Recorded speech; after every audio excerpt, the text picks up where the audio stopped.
We are taking a look at the days before Christ's crucifixion to see what happened on each day. Today we are going to talk about Wednesday before the crucifixion.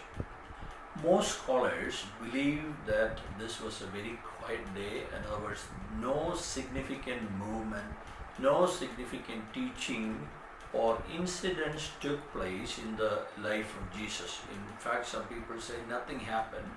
But I want to point out one passage to you. It's actually mentioned in all of the synoptic gospels. I will be looking at Matthew chapter 26, verses 1 through 5. Specifically, we'll be reading verse number 2.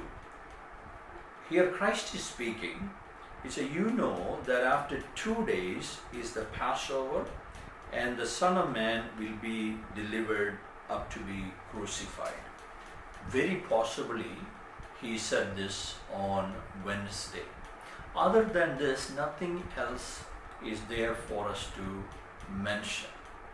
But as Christ and his disciples probably kept a very low profile, stayed away from the crowd, stayed away from the city, somebody else was very busy.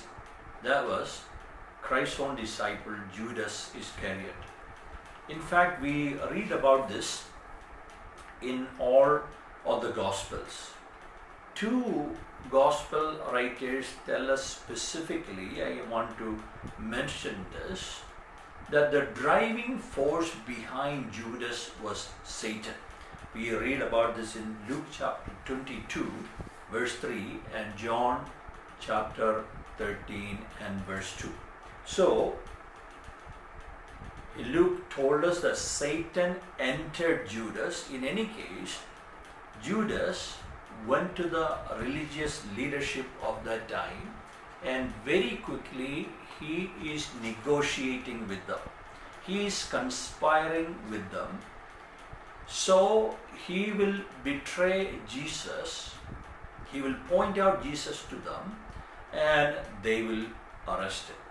After some negotiation, we have this mentioned by all the Gospels, but one Gospel writer, Matthew in particular, they tell us that they have come to an agreement on a price. For 30 pieces of silver, Judas will betray his own master. This must have been a wonderful day for the religious leaders. See, so far, they have been after Jesus. They have been trying to kind of chain him down, corner him, and to really kill him, put him away for life, because he was causing all sorts of chaos for the religious leadership. People were paying attention to him, people were following him, and Jesus, on the other hand, he was really tearing them down. He was calling them hypocrites. He was bringing out their hypocrisy. Now, here is some inside help from one of Jesus' own disciples to put an end to this man's life. So, this is the agreement. Judas will get the money, and the religious leadership will get the man. They have agreed on this price, and they have departed.